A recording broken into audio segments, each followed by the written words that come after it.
canzone s'allontana e tutto ridiventa silenzioso. «Guarda, babbo!» grida lietamente Albertino.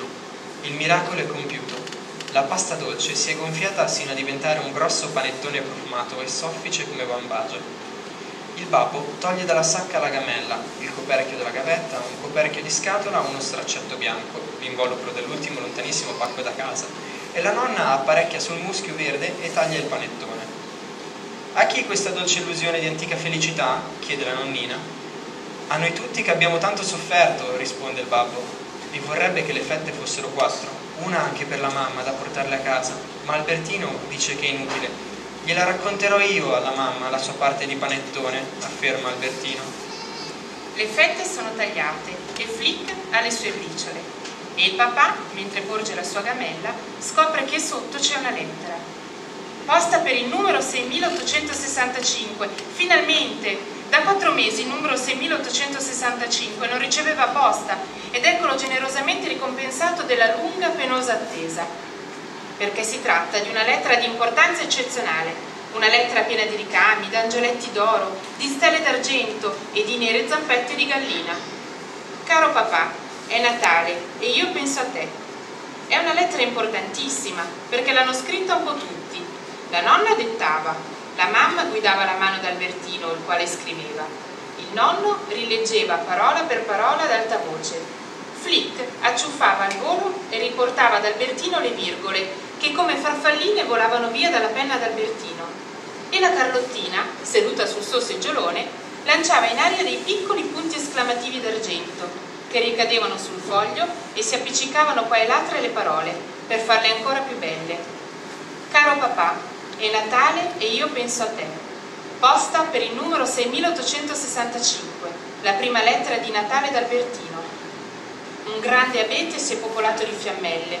Sono gli occhi di 1000 e 1000 uccellini che splendono nel buio, riflettendo il bagliore del fuocherello. Anche l'albero di Natale, ed è il più bello del mondo, perché la stella che brilla sulla sua cima non è una delle solite di cartapesta argentata, ma è una stella vera, una stella viva che è scivolata giù dal cielo e si è impigliata tra i rami col suo strascico scintillante. Intanto il tempo trascorre. Sul sentiero deserto che viene da oriente qualcuno s'avanza. È un somarello e sul somarello è una donna bellissima, dagli occhi dolci e splendenti. E davanti all'asinello cammina un buon vecchio dalla barba bianca. L'asinello è stanco. È tanto tempo che cammina senza fermarsi mai. Cammina, cammina somarello. Bisogna ritrovare la solitaria capanna perché il miracolo possa rinnovarsi, perché il Figlio di Dio possa ancora una volta schiudere gli occhi alla luce degli uomini. E l'asinello cammina e nel cielo lo scortano 2 angeli che reggono un grande nastro bianco su cui è scritto a lettere d'oro: pace agli uomini di buona volontà. Ed è questo lo stendardo del Dio della pace. Ma sul sentiero opposto, che viene da occidente, dai paesi dove la luce diventa ombra, avanza sferragliando una grossa macchina scortata da un quintuplice schiera di guerrieri, i quali procedono cantando fieramente un loro inno.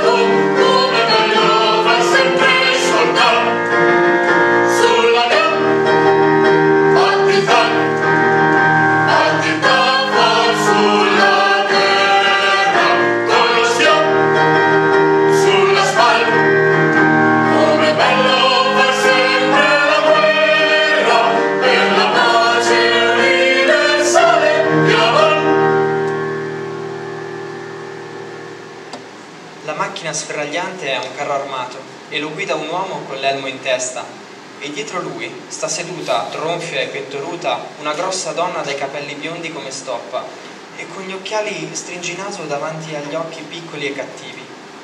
Scortano il corteggio 2 feroci aquile che reggono fra gli artigli un drappo nero con una scritta a caratteri di sangue: guerra agli uomini di buona volontà. Ed è questa la bandiera del Dio della guerra, del Dio che nascerà stanotte, secondo gli ordini ricevuti dal suo governo, in un castello d'acciaio col cannone sul tetto, il quale spara contro tutte le stelle filanti e gli angeli che passano nel cielo. Al crocicchio la macchina e l'asinello si incontrano. L'asinello prende la strada che porta ai paesi del sole, la macchina quello che porta ai paesi delle gelide ombre. La pace sia con voi, saluta il buon vecchio dell'asinello. La guerra sia con voi, risponde l'uomo del carro armato. Notte santa, notte di miracoli. Si fa tardi ed ecco, sul sentiero ridiventato deserto, apparire una strana cavalcata. Sono 3 vecchi re, seduti sulla gobba dei loro cammelli, e vengono dall'Oriente, e li guida una stella che naviga lenta, facendo fluttuare la sua scintillante coda d'argento nel cielo di velluto nero. Notte santa, notte di